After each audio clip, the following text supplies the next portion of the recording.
This is an SM Media production.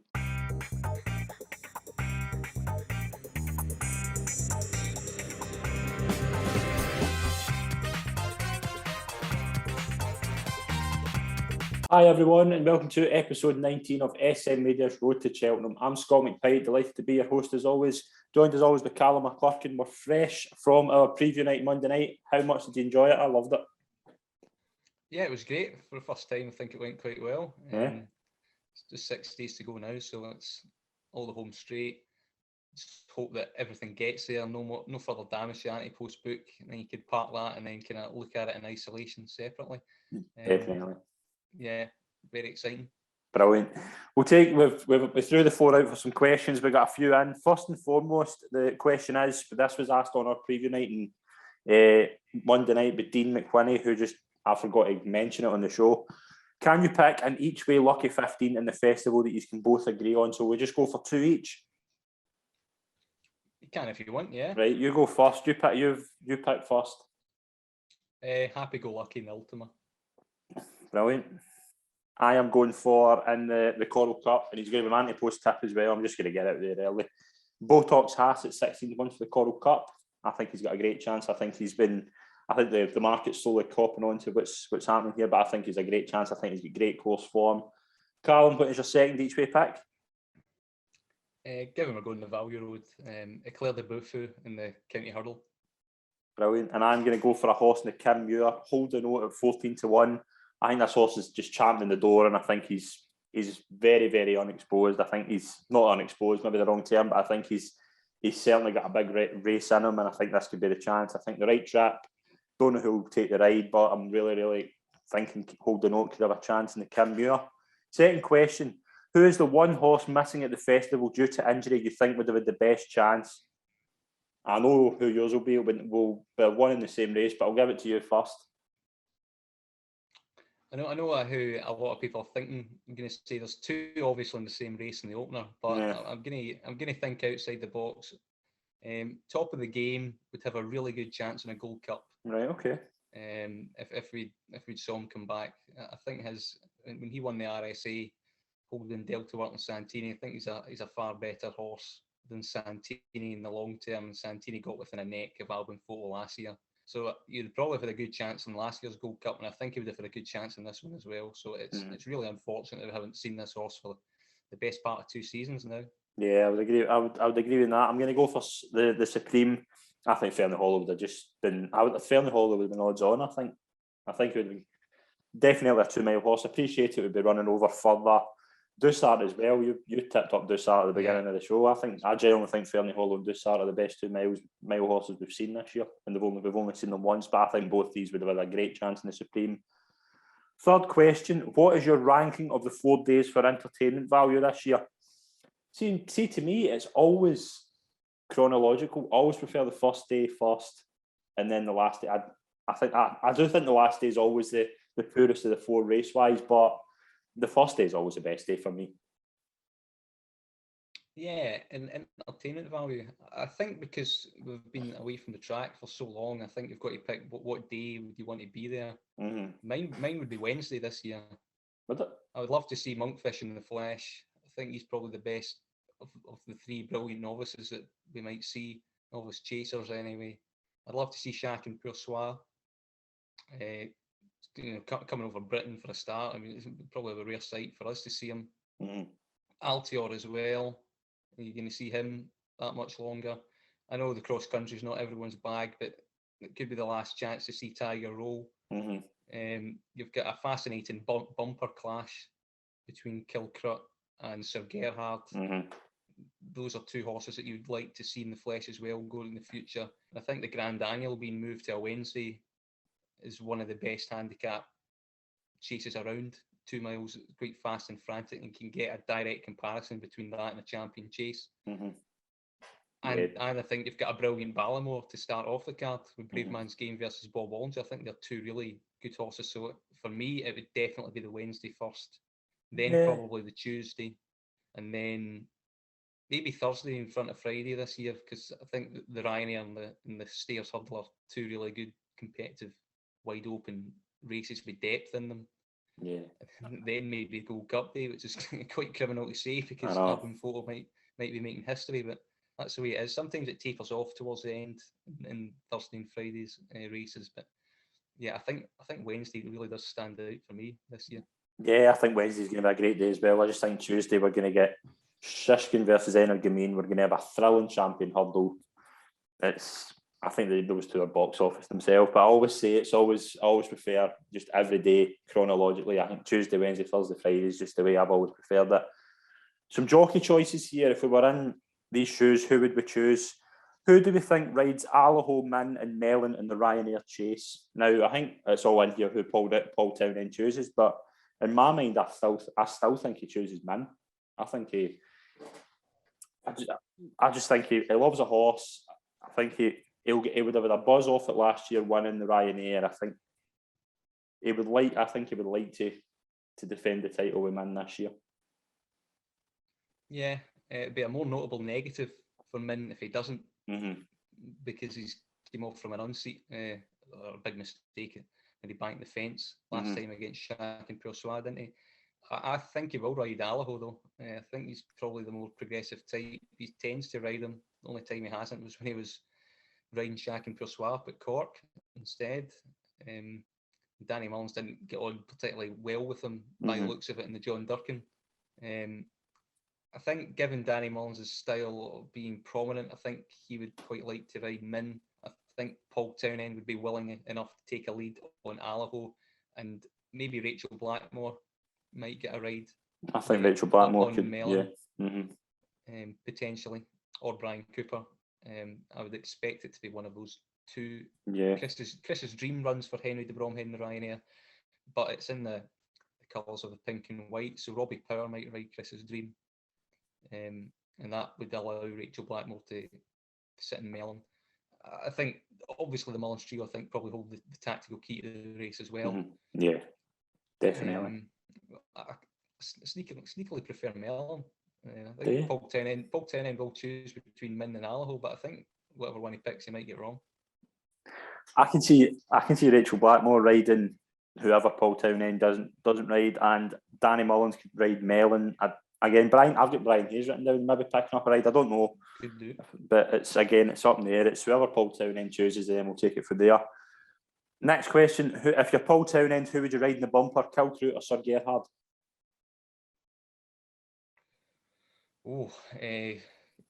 Kilcroot, I would think, just because he's been in the stable longer. Yeah, I think it'll be Kilcroot. I think Sir Gerhard, probably Jack Kennedy will keep it, given the Chiefly Park connection, and more professionals will ride it, wouldn't they, than usual this year? Yeah. So I think that'll probably be the order there.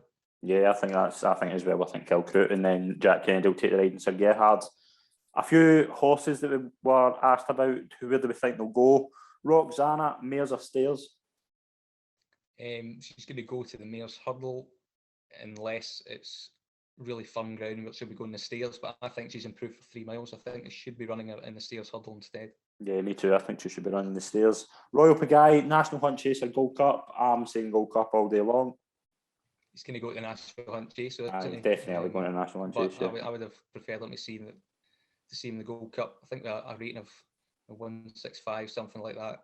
He's entitled to take a chance in an open Gold Cup on figures anyway behind Album Photo, because it's going to get a lot harder next year if Envoy Allen and Monkfish are the two potential superstars that you think they'll be, because they'll be ending up there next season. So yeah, I think more of a chance winning it this year than next year, even if you are a third season novice.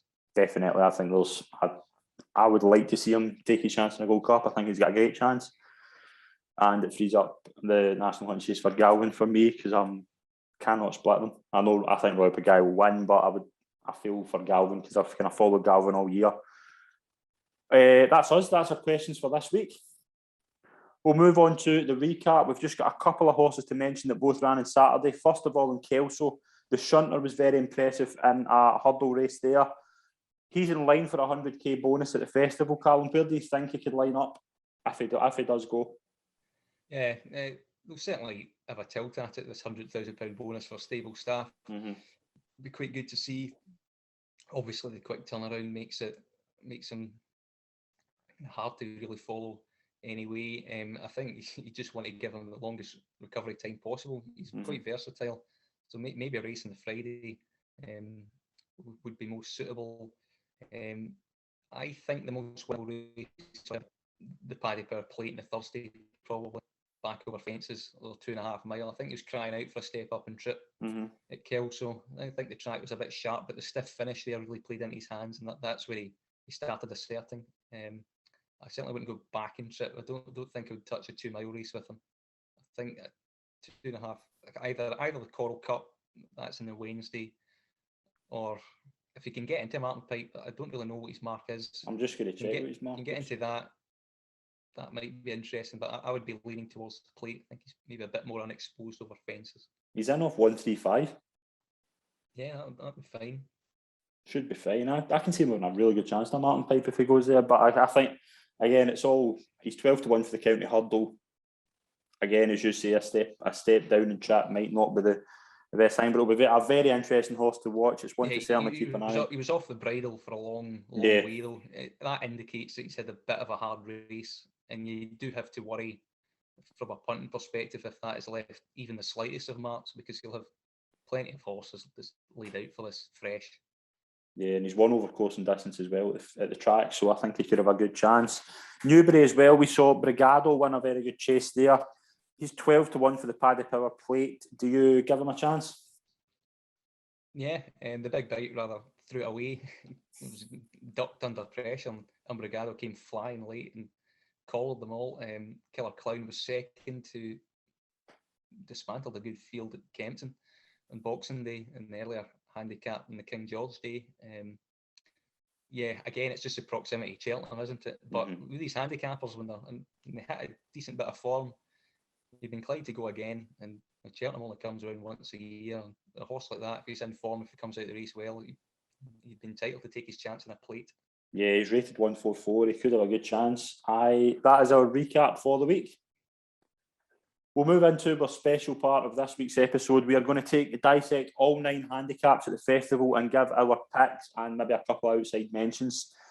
Handicaps, I think, are always your one. If you can get a couple of handicap winners, it just takes the pressure off you, doesn't it, for the week? It does, particularly at prices. Certainly did for me last year. Damned the company in the Coral Cup. The conditional was sadly no longer with us, and the Ultima as well was one. It's still hard to get over Colin File and Martin Pike last year. That race is trolling me recently. Dallas picked on as well the year before that, where he was absolutely on the bridle before early doors, somehow beaten by half a length. So yeah, you can certainly also if you're having a good day in the graded races, if you keep up ticking off the places as well, you'll get brilliant place terms on the day. Yeah. So I would be inclined to kind of wait and see with some of these markets. Some of them are quite surprisingly compressed quite now, and a lot of them will go out, and you'll probably get it in better terms as well. You'll probably get 6 or 7 places rather than 4 or 5 that you're dealing with right now. But strong fancies, I would dive in it probably for now. But the window of opportunity to get prices for handicaps is shortening all the time. Yeah, definitely. We'll start off with the Tuesday. The first handicap we have is the Ultima Handicap Chase over 3 mile, 1 furlong. Happy Go Lucky's at 11-2. Lieutenant Rocco 13-2. 10-1 Iscaria 10 and 1 for the team, and 11-1 Bar. I'm all over Iscaria 10 if he goes here, but there was a mention a couple of days ago with our very own Mark that was on the show. He said that Galvin has changed stable, which makes me think that Iscaria 10 could be leaning towards National Hunt Chase, as they've only got that in Pencil Full of Lead entered for that, and I don't see Pencil Full of Lead going over 4 miles. So I think my pick's away. I think Iscaria 10 goes National Hunt Chase. I really don't know this horse. I really don't know, because if you want to go Irish Grand National with him, you need handicap experience. Aye. I think 147 of a mark. It's not too bad. Just wish he finished third in that race, and he could have went for the Kim Muir. Yeah, well, nobody really thought he'd get in, would he? No. The fact he was only £2 within, and his British mark was left largely unchanged. I think there's another general handicap point. I think the Irish have got in quite leniently here. Yeah. British handicap. I think everyone's expecting every Irish horse to come and being whacked £4 to £6 everywhere. given what happened to the boss's Oscar. Yeah, we'll touch on that later on because I've got a wee bit of a rant about that. But I do like Happy Go Lucky. Yeah. I have for a long time, and I think once you like a novice, you have to follow it, because if Monkfish didn't do anything in the Brown Advisory, he'd been entitled to go here, and in the same way Lieutenant Rocco as well. They're both rated 147. They're both quite unexposed, and they do look the right type for this. And I think that the last 3 renewals, all winners have came from the top 3 in the market. So they're the 2 that you would look for as a starting point straight away. I obviously put up Happy Go Lucky here well earlier for the National Hunt Chase, but once you see it entered in handicaps and you follow this horse for quite some time, you have to go and cover yourself. And he was 16 to 1 when I finally cottoned on that he might go Ultima here, because his mark's actually quite reasonable, and you've got a lot at the top of the market above him in the weights, like I Right, which will run and it'll preserve a decent weight for him. So by that logic, you had to cover yourself a little bit, and I do hope he wins, because I haven't really looked too much beyond that. One for the team's been laid out for it. Yeah, he's the other one I would mention. Yeah, there's one at 20 to 1. I want to get your opinion on it. I'm not saying back him, but OK Corral's in off 151, and I know he hasn't run since January 2020, but if OK Corral second in an Albert Bartlett, did he fall in the National Hunt Chase? Am I right in saying? He pulled up. He pulled up, but again, that was too far. He should have run in the RSA that year. I think he would have had a chance in the RSA. I think this is the right trip. He could have a chance. I'm not saying I'm not confident with him in the slightest, but he sneaks out to me at 20 to 1. I think if he's anywhere near what he was a couple of years ago before he went to that National Hunt Chase, I think he's a good horse. Yeah, he's certainly got a touch of class about him. He gets off 151 off the top of my head. Nicky Henderson, I think, has said that this will be a prep run for the Grand National. So you do have to wonder if he'll be fully tuned up. But he did win it with Beware the Bear a couple of years ago. Yeah. So certainly doable. I think better ground would suit him. He's not one. He's not a pick, but I'm just kind of, when I noticed him entered and I noticed what weight he got, I thought that could be a good chance if he does, if he's fresh. We'll move on to the Boodles Handicap Juvenile Hurdle. That is moved to the Tuesday, which is always run on the Wednesday, but it's been moved to the Tuesday this year. Hugh Gree leads the market 5 to 1. Saint Sam 11 to 2. Calexios is 6 to 1. He's not going. Zanny Hill's not going either. Bustleton at 7 to 1. Druid's Alter 10s. Glory Zoff 10s. Sofanian 10s and Coulter 10s and 11 to 1 bar. I have a really strong fancy in this race and a horse for Jane Williams. It's a horse called Balco Saint off 129. I think this horse is very, very well handicapped. He was third in a race between Adagio and Dufflecoat at Cheltenham. Was unlucky, and maybe just jumped a couple poorly. But Cabell Cliffs finished fourth in that race, and he's now set £8 higher. So I think at the prices, I think he could be a very good chance.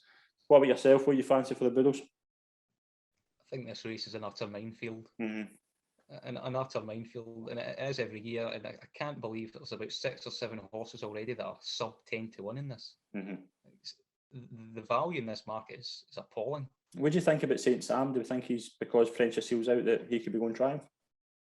I think Willie Mullins' camp are leaning that way with him, and I do think he's probably the best horse in this race. And 139 is certainly not a too harsh a mark. I think, if you get graded form in the book behind horses that are going to certainly run in a triumph, I think it has to be respected, and I think there's probably more to come with him. And he's £2 better off with the likes of Nasalam, who I think is going to run here off top weight. There's two, just to get away from the market leaders, because I think they're all, with these juveniles, they could progress at different rates, and there's not a lot to go on, and anything that's 8-10 to 1 right now is just, it's not for me at all, given the market and the nature of the race.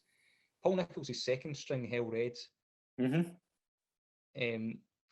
he needed the run last time. He wasn't fully fit, took a massive blow. They think a lot of him, and they think he's going to improve a lot for better ground.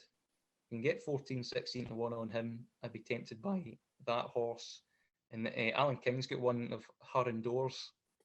Yep. She's about 16-20 to 1. I think she's a bit overpriced. The rest at the top of the market, I think I think I'd respect them all, but I think they're all too short at the moment. I wouldn't be playing them. The big talking horse now is the 128 rating that Hugh Gree has, and again, obviously, getting in a rating of 128 for a horse like that could be very, very good. Adagio and Nasalam form. What do you think? Do you think he's overpriced at 5 to 1, or do you think it is all down to how low a rating he's got?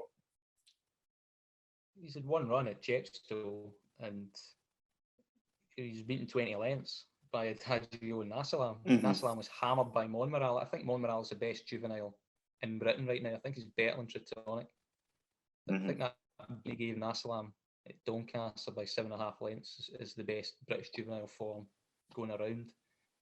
I think the Nichols factor and you're trusting him to improve, but the price is completely gone. He's too short for me now. If he comes back out and I look at the race in the day, maybe take him if he was 8s or something like that. But he's way too short, and I think a lot of these are way too short. I think the handicaps have opened up early in the market, and I think the value's been sucked out of this race completely. So the two at a price that I would only entertain at the moment are Hell Red and Her Indoors. Yeah, perfect examples last year. I had Aramax at 5 to 1, Ante Post, and he went out to 11 to 1 on the day, and I thought that was a brilliant price, and I'm not ashamed to say I lumped on him.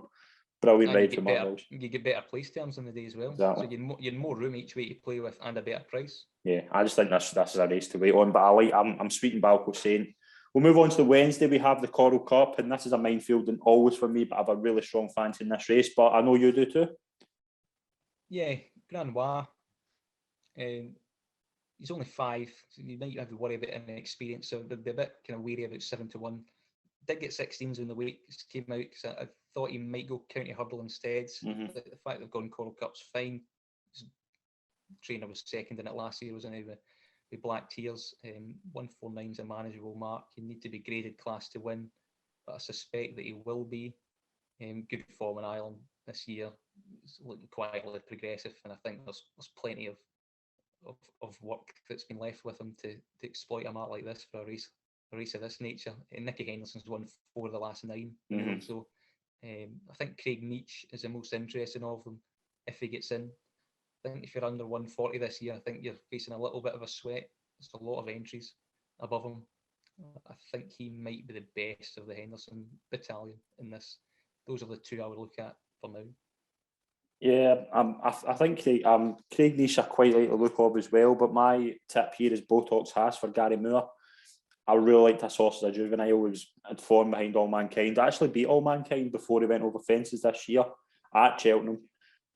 He's been poor in a couple of handicaps the past couple of months, but he's kind of been up and trip and always kind of keeping on. He's a step up to an extra furlong here could potentially bring out the best in him. He's going to get the ground he wants. I think he's a good chance. I really, really like the horse. I saw him at 33 to 1 a couple of weeks ago, and I thought he's got good form. I know All Mankind's been over fences, but he's beat All Mankind, and I think if All Mankind was to perform a miracle in the Arkle, I think this horse would be a lot shorter on the day. I think 16 to 1's a good price. He's been gambled a lot. He was 33 to 1 a couple of weeks ago. I like Botox Haas. I'm also keen to get your thoughts on a horse for Nicky Henderson's called Buzz.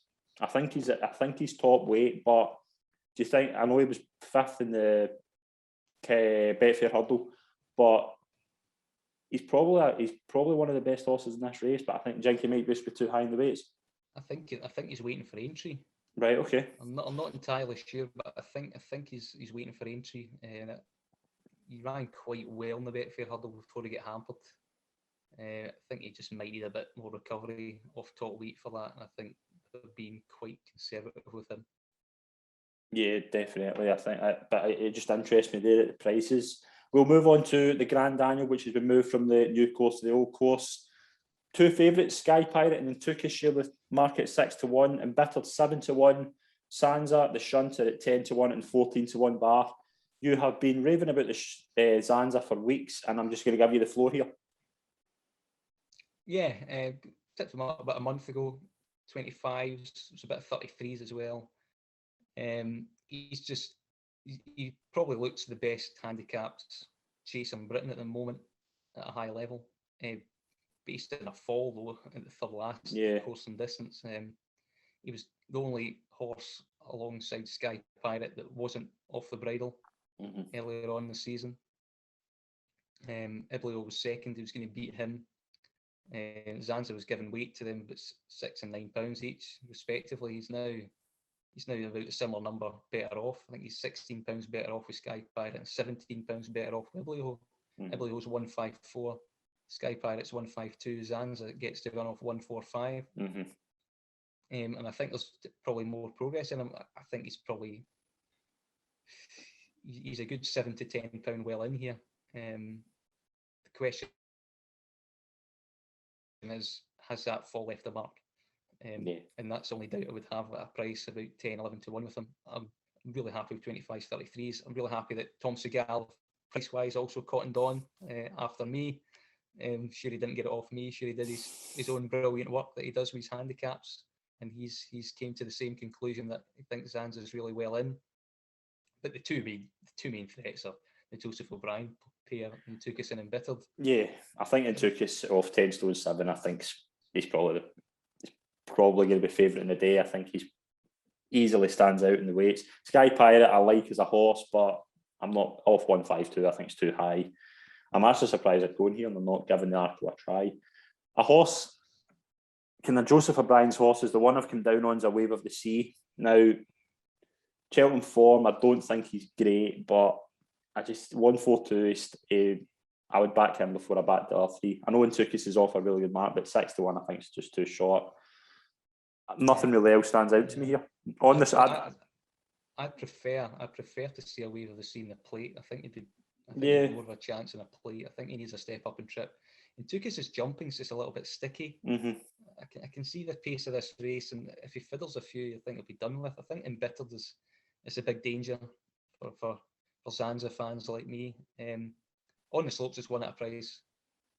Chris Goggins. I was just going to touch on him. He was Chris Goggins, he's been laid out like Botox has for the Coral Cup. He was a big fancy of mine last year for the Grand Annual, and he was part of that form line with Simply the Bets and Imperial War. And I thought if he turns up in a Grand Annual, lump on, but he didn't go. He went to Kempton, I think, the next day and absolutely bolted in a handicap there. He was brilliant that day. I think this horse could potentially be way overpriced at 25 to 1, but again, I don't think he's been great since he came back. It would just be interesting to see. I mean, Mengele Khan's beat him in a jumper's bumper. I mean, I can't take jumpers bumpers. I know, but Mengele Khan hasn't beat anything in like 4 years. So stick a fence in and something will beat Mengele Khan. Don't worry. It's just it's a hard race. I think I just don't know. And Tukis stands out weight wise, but I just couldn't have him at 6 to 1. I'd probably lean towards A Wave of the Sea, but I'll keep a wee eye on the slopes as well at 25 to 1. For Thames final the Thursday, this race is crazy. The boss is Oscar 151. I hope, as Andrew said, Jordan Gameford claims £7 off him, because I think he is an absolute raving certainty if he goes here off 144. I think that's 151 is ridiculous, but if he claims £7, he could be the bet of the week. But Champagne Platinum as well stands out 139, but the boss's Oscars should be, if he wins off 151, Floating Porter will be near enough the same price as Paisley Park and Time Hill in the day for the stairs. But again, I've not got a massive interest in this. I like Honest Vic. I know somebody tipped him up on our preview night. I think it's 25 to 1 for Henry Daly. He could have a good chance, but I'll pass the floor to you. What do you think of the Thames final? It is the ultimate punter's trap all season from an Ante Post perspective. Something qualifies, it catches your eye, and you feel compelled to back it at any price, no matter what. It always ropes you in. You always kind of take 3 or 4. Tower Bridge was the first one before he got injured. Yeah. I had a bit of 25s on him, just as a bit of an early cover. I thought, this is obvious straight away. It feels a lifetime ago now. He's out. At the start, I had Colm Fire. I think he's a better horse than the boss's Oscar personally. Even watching Martin Pike to see how unlucky the boss's Oscar really was. At the time, I didn't think it was that bad. It was a bit, but he would not beat Column of Fire with a clear run, I think. I think Column of Fire is a solid mid-150s horse. I think the Boss's Oscar is marked his potential, I think, at the moment. If there's a claimer on board, he'll have a winning chance. If there's not, he needs to be a place stayers hurdle contender to be good enough to win this. Yeah, definitely. So What about Champagne Platinum? Champagne Platinum, I think, is the best handicapped hurdled horse all year, all season. I just worry about his stamina up this hill. I've been worried out for a long time. That's why I backed him for the Coral Cup initially. But again, I had him marked, and then when Nicky Henderson kept saying, no, Per Thompson, I was looking at him price, saying 16, 14 to 1. Again, he needed a bit of cover on him. So backed him. He's now joint favourite. He's just very well handicapped. And I don't think Imperial Alcazar is, to be honest. So I think he might need it soft. The Boss's Oscar looks obviously a bit high in the handicap side. So Champagne Platinum angle really is on a handicap point of view rather than his ability to see out the trip. But he did it quite well at Haydock, and when he stayed on second off top weight, he did show a bit of turbo. I think they're going to put cheek pieces on him to squeeze out a little bit more. So I think he does have a chance. Wouldn't be surprised if he went off favourite. Southfield Harvest is another one that I quite like. And Paul Nicholls went really close with this with his Southfield Theatre, who's an obvious close blood relation to him. Yeah. He's one really to watch for the future. I think off 138, if he gets a bit more cover than he did last time, I think he's got a huge chance in this. There's a horse that's been gambled into 16 to 1 from 33s called Mrs. Milner for Paul Nolan. Now, I think it's Paul Nolan's only entry of the week. Do we think she comes? Yeah, I think so. She's gambled as if she is. Kevin Blake put up. Was it Kevin Blake? Kevin Blake put her up at the races. I don't think he'd nap an on-runner, to be honest, if he didn't kind of know that she'd at least go here. I do have a bit of 33s. He's another one that I've been roped into backing. Right, okay. It's the same with the Per Thompson every year. It's probably the only race on the week that I could just happily leave alone because I've got enough tickets in it. I think she does have a chance. She's been a horse of foaled all season as well. Yeah, I'd obviously tip Moy ahead for this. Obviously, sadly, no longer with us. That was a horse I was really keen on. But we'll move on to the Paddy Power Plate, where I have a strong fancy here. Could win a former Cheltenham Festival winner called Farkless at 8 to 1 from now Denise Foster. Again, one of these horses I just think they'll relish this trip, relish the ground. Obviously won the Triumph Hurdle a few years ago. I think she's better over a fence. She's won over course and distance. I think she's a really good chance. I really, really like her at 8 to 1. Yeah, she does have a favourites chance, doesn't she? I just worry if this trip's a bit short. I think she was a bit fiddly. She got to the front, left us down quite early and then get reeled in. When that happens, it suggests to me that they're a bit unsure about the trip. If going back is the key instead of going up, then I think she could easily win this. Being a big Midnight Shadow fan for quite a while for this, he's still stuck at the same price of 149. There might be better treated horses. You had to throw out a poor run over hurdles last time out when Susanus Yard were, not for 17 at the time or something like that. But that might get the poor run out of the system. Tee him up for this. He comes alive in Cheltenham course and distance. Beat Champion Dipper, who's the beneficiary of his fall. He's a Scottish champion hurdle winner. He was in the Ryanair until the latest declaration stage. We think a fair deal of this horse.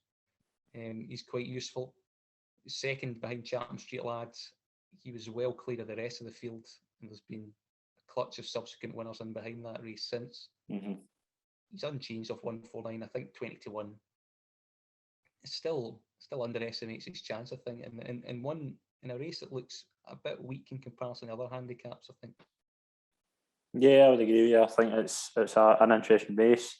We'll move on to the Kim Muir. We have Run Wild Fred at 5 to 1, Time to Go Up at 11 to 2 and 12 to 1 bar. I can see Run Wild Fred been backed into like 5 to 2 off a mark of 140. 5 to 2 for Kim Muir. I know. If you're backing that, God, I mean, I'd never back a horse 5 to 2 for Kim Muir. No.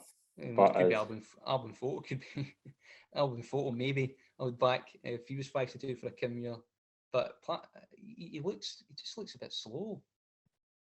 I mean, you'd want something with a gear or two to be. I mean, I know Andrew, Mark, I think we're all on preview night, and that's a great thing with preview night with like-minded punters. You know, they'll come up with a different angle from you, and then that should encourage you to look back at this race and, well, I'm going to watch this race and I'm going to watch this horse from their perspective and see if it changes my opinion or not, and vice versa and stuff like that.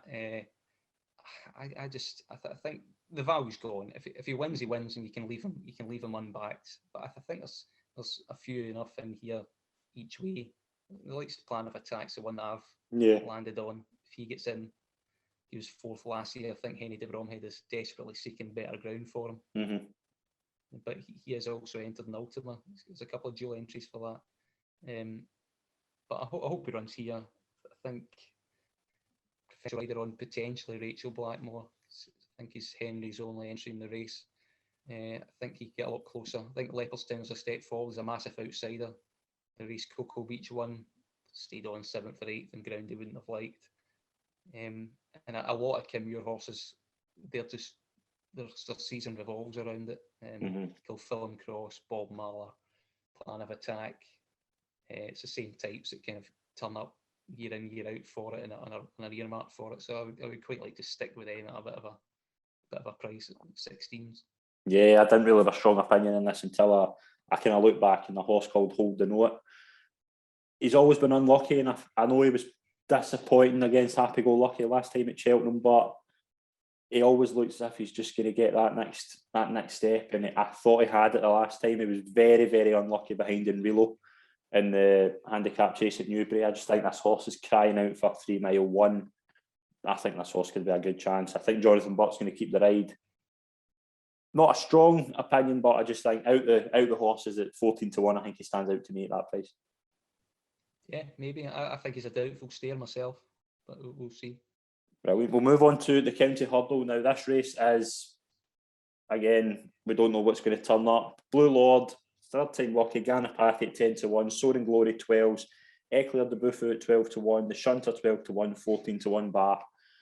I don't know about this race, to be honest. There's one strong fancy, but again, I think I would rather see him in a Supreme. I know Ganapathy's one that we both like, but I would rather see him in a Supreme to give you a run for your money.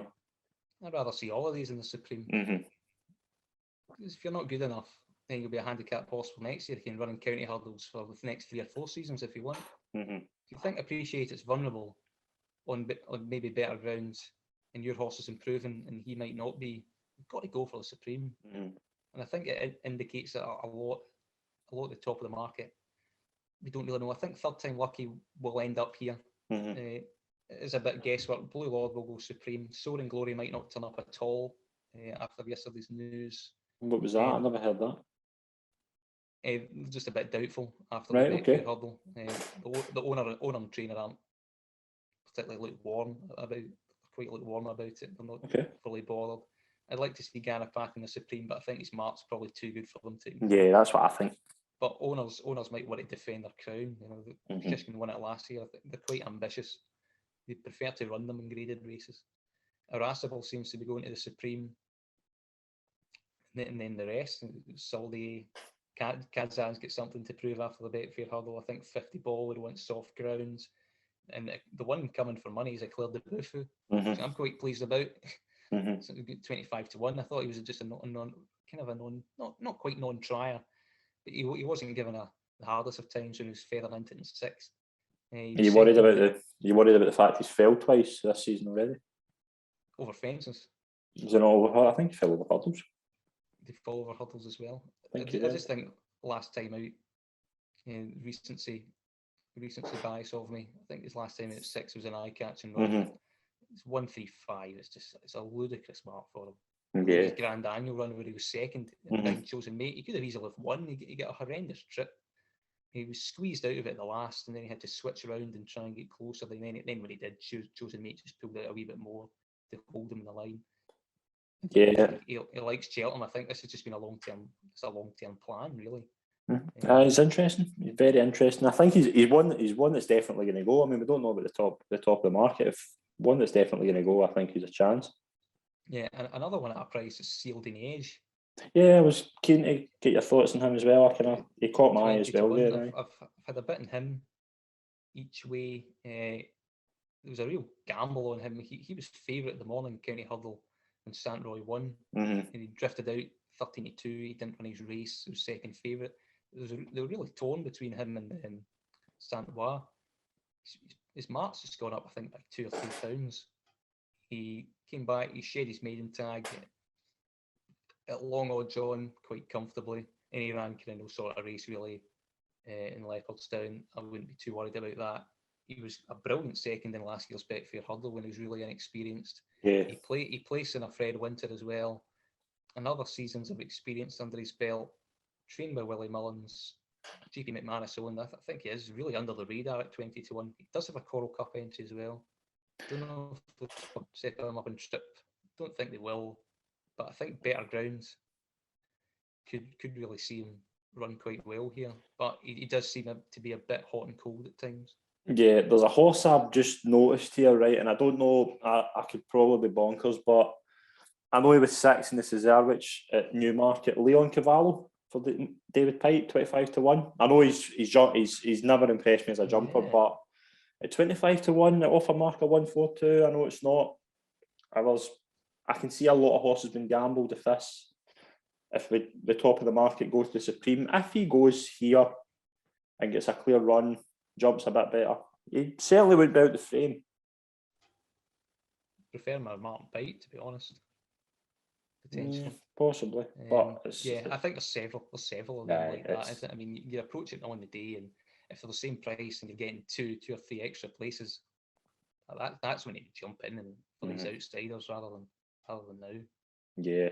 We'll move on to the final handicap of the week. It's the Martin Pipe Handicap Hurdle. Gentleman to me, 13-2. Wide receiver, Ganapathy, 8-1, 12-1 bar. I can't have wide receiver or Gentleman to me. I think Ganapathy turns up here is a good chance, but again, I've no strong value. Craig Niche, I think if he didn't get into the Coral Cup and get in here, I think I would maybe follow him. I think I've kind of come round to him, but not a strong opinion in this race, to be honest. No, neither have I. I think one of the top 2 wide receiver or Gentle to me win this. Right, okay. I think they're both ludicrously chucked in. The wide receiver could be a borderline graded horse. Gentleton to me certainly looks like a borderline graded horse. It's the early doors, Dallas to picked on kind of thing. It's the Boss's Oscar, Call My Fire type of thing. Those are the 2 Irish ones that look ridiculously well in, and those are the 2 likely winners of the race, in my opinion. There might be a lot of value in behind, but from a win perspective right now, on an initial look, they're both hard to split, and you might want to follow market moves. I'd probably lean towards wide receiver. Yeah, I just thought that nothing stands out to me here. There's I think you look at the front 2 and you think it's just going to be hard to beat. Yeah, it's a tough race to pick, but that was our look at this year's Cheltenham Handicaps. We'll move on to our Ante Post Picks, and we've got 2 episodes left to make. We're going to make one each this week, and we'll make one each next week. We'll start off with Callum. What is your pick for this week's Ante Post portfolio? It's Melon at 8-1 each way in the Ryanair. Okay. I didn't really think I'd have an opinion in this race at all until the day because it's so competitive. But I'm really coming round to Melon, and surprisingly did so in the preview night. I didn't think I'd make a decent case for any of them at the start. But Melon was the one I fell upon even before I backed him. I looked at his 4 seconds at Cheltenham beforehand and thought I'd probably be dissuaded by some of his finishing efforts. It wasn't really. I thought Sampro just said his head in the right place at the right time in that race. Melon was coming back to him in the line. Thought when he gave Bouverdier a really good race when totally unfancied. Won second. When Bouverdier won at 46, he just pulled out a wee bit more towards the line. I don't think Melon did anything wrong there. I don't think he did anything wrong Supreme when he get beat by Labate. No. I think Labate flew from the end, and I don't think anything would have beaten him that day. That jumped, and Melon comfortably beat the rest. And the first champion hurdle he was hammered, was it? Aceford Allen beat him, but he was still best of the rest, and he was out in front, and he was there to be shot at, and he still held off the likes of Silver Streak. It's not without a place chance in the champion hurdle this year, is it? Yeah. So I think he's just criminally underrated because he seems to finish second all the time. His jumping in the Savills Chase was absolutely fantastic. It was one of the best jumping performances I've seen in a long, long time. His jumping as well in last year's Marsh over course and distance was fantastic. He's runner-up twice in a champion hurdle and a Supreme. Min's a year older. If he can outjump Min at the first, I think he wins the pace battle here. And a lot of Ryanair winners just dictate from the front and make all. And over 2.5 miles around Cheltenham, the new course, if he hugs that rail and does what he does in the Marsh this year, he's going to be incredibly hard to peg back and incredibly hard to take out the frame for me. It might be too quick for Allaho early doors, and he might apply enough pressure for Min, and he'll stay on a lot better than Min as well. His Savills Chase effort was really, really good. I can take out the Irish Gold Cup thing. Willie Mullins tried different tactics, tried to hold him up, restrain him, didn't work. Was never really going to either, to be honest. And I think you might get a better price on a day, particularly if Paul Townend's humming and hawing between Min and Allaho. I think Mellon might be even more forgotten about than you think before. I think he's the one out of the lean candidates which I just cannot see bombing out, and I cannot see out the first 3 or 4. So I'm going to go with him and Ryanair in a wide open race. Brilliant. I am going to go for a horse in the Quarter Cup that I've mentioned already. I just think Botox Haas is a terrific chance of the mark he's got. Again, I've mentioned already about the All Mankind form. I just think this horse is criminally underrated. I think the Moors have planned this for the beginning. He's been pretty disappointing in handicap races. There's a race he was 4th into Floresa in a race at Handicaps Haydock a few weeks ago. He was an eye catcher that day, but he was crying out for that kind of step up. I think this could be the making of him. I quite like him. He might not win, but I think he could certainly be an each-way player in this race.